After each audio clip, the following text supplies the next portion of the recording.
start this thing right now because I haven't done one of these in so long. I was going to make a video and explain all this and put it out on Sunday before Jazz's video, but we all know I'm too lazy for that, so I didn't do that. We're choosing a book, and then we are going to read that book in a set period of time and then discuss the book, and it's really straightforward.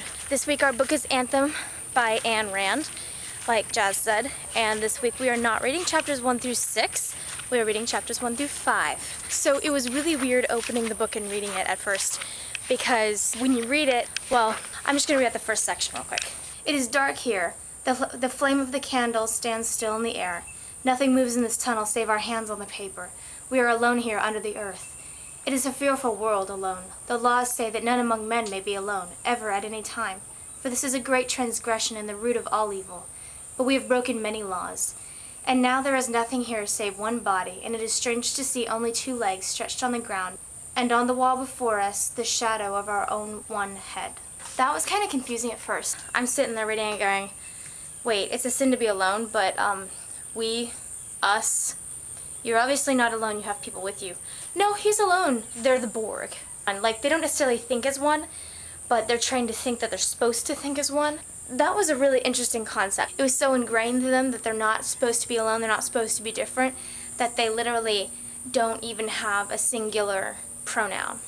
The biggest thing that stuck out to me was they talk about a time that was before their own, where they had all these inventions, and they had electricity, they had cars, they had personalities, and I'm just wondering, like, one, what would be the motivation behind people to create a society like this, and 2, how in the world did they do it? I mean, the only motivation that I can think of right now is just control, because that's what everybody in this world wants.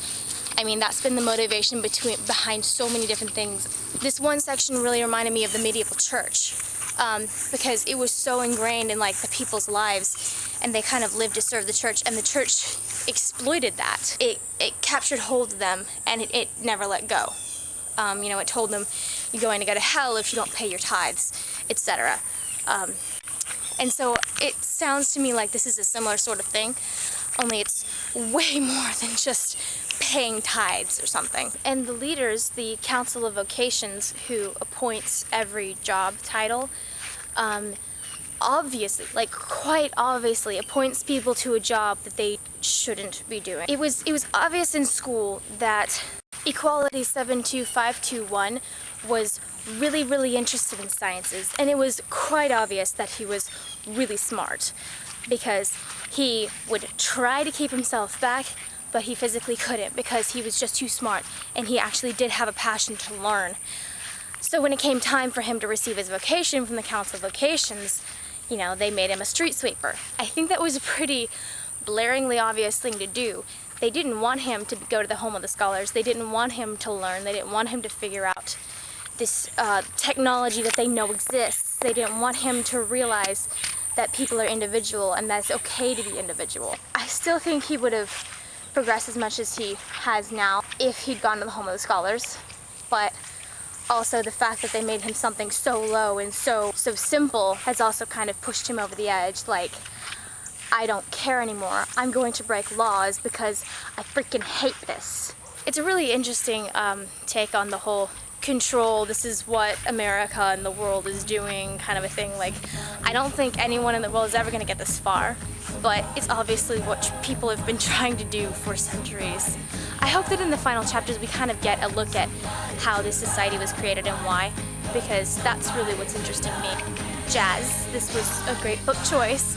Thank you for choosing it, and we'd love to have discussion in the comments if, you want to read and then discuss, because that's really the whole point of this thing is we want an outlet like Equality 72521 to discuss and learn.